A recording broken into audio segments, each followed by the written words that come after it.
Hello Facebook ads people, I'm Konstantinos, and today we're going to discuss about one new ABO setting which tends to show that the ABO is going towards CBO. If this thing is going to be established, I think that's going to change the way that we're going to do testing, because I'm having some very good ideas and things that I want to test with it. And let's go straight away into my PC to show you the new setting, show you why I believe that it's going a little bit more towards the CBO, and what we know from CBO, you will understand it anyway, and some ideas that I have about it in the way that we can use that. And I will see you there. Hi guys, I would like to interrupt this video in order to talk to you about my new mentorship programs, and I would love if you go to the website. You're going to find the link in the description, or you can find it in the menu of my website, and over there you're going to be able to see the different mentorship programs that I have. You can find the one that's going to fit better your needs, and I will hope to see you there.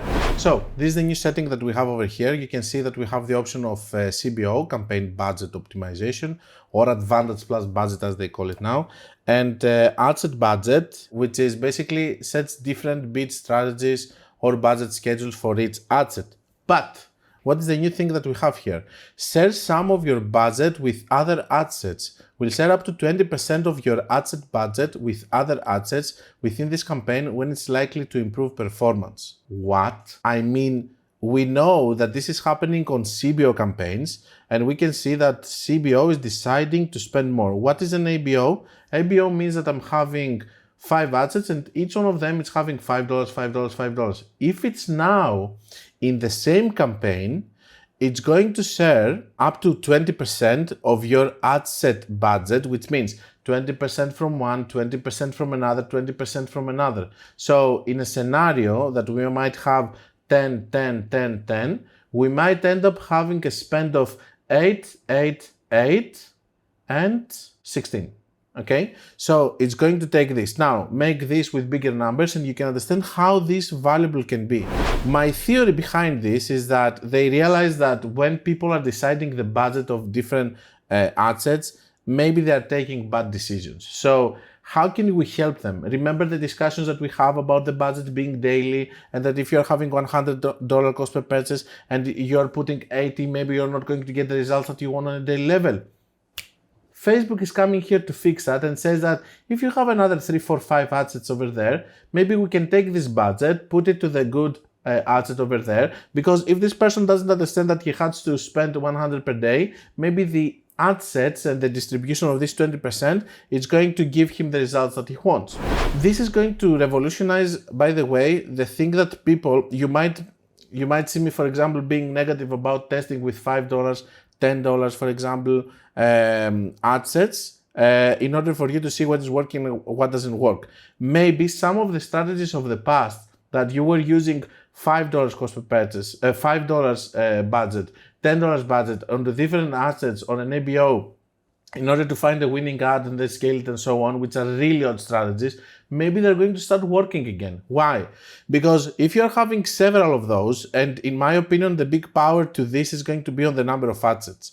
So let's say, for example, that we do a campaign which is having 30 ad sets, $10 each in order to test, and then from these 30 ad sets, maybe it's stealing budget to give to other ad sets so that they can work better and have better results. For us, this is a 300 spend, but it's going to be most likely a very cost efficient way for us to test different ad sets and see if they are going to work or not. Of course, we still have the problem.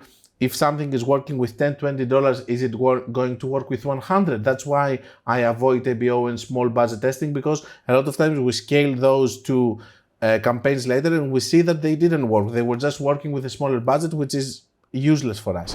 On the other hand, though, I think that with this kind of way, they might start being again some new strategies which are coming from the past, which is going to be several ad sets, but many ad sets in my opinion, because the 20% is not such a big budget.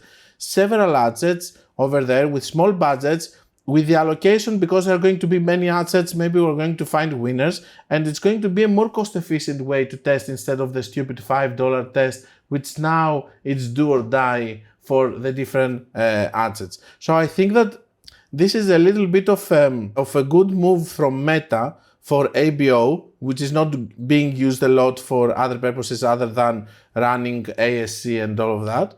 I think that this might be another way of testing. Of course, I'm going to test all of these kind of things, but for sure still the problem for me stays the same in terms of testing with small budgets, that most or some of those, they're not going to work anyway with higher budgets. So what's the point? Let's test them immediately on a higher budget with the one variable rule, which is what we are actually explaining in other videos on how to test efficiently while you are having sales. I will see you for the closing of the video.